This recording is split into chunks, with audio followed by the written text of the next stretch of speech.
Ms. Beatty is now recognized for 5 minutes.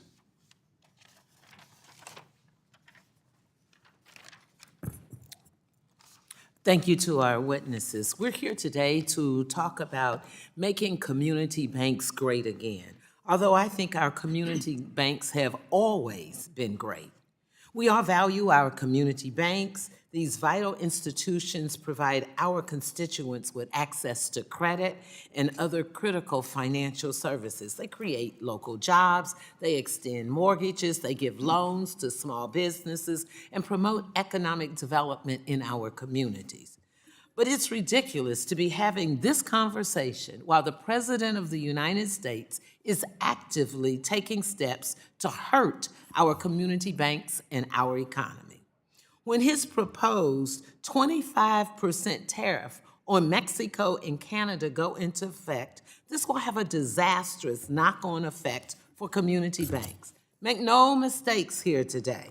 When you inflict financial harm on bank customers like hardworking families and small businesses, Mr. Chairman, you inflict harm on community banks.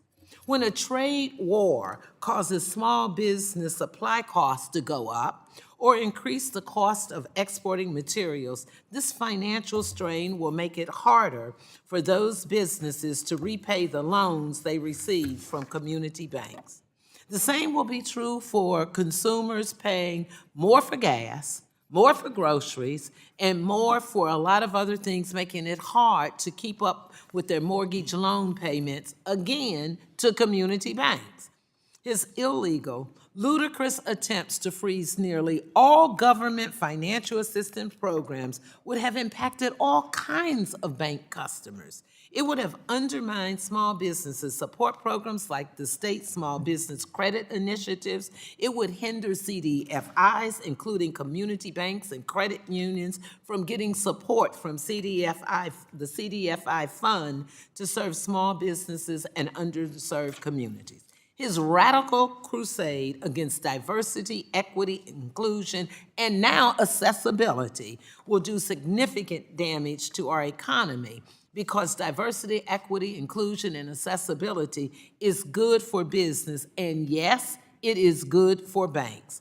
Already his sweeping, senseless executive orders are creating disastrous, unintended consequences, causing federal agencies to eliminate and completely non-diversity, equity, inclusion, and accessibility-related web pages, materials, resources, and programs. Mr. Chairman, we now have an unelected, unaccountable billionaire with access to the entire federal payment system that disperses trillions of dollars in government expenditures from Social Security payments to tax refunds, creating a data privacy violation of an unprecedented attitude.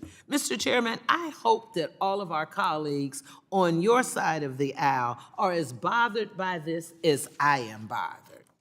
Finally, so while I appreciate our community banks as our chairman does, and I have prepared questions for our witnesses today, I simply cannot ignore the hypocrisy of having this discussion in the face of an absolute chaos and havoc this administration is recklessly inflicting on our economy.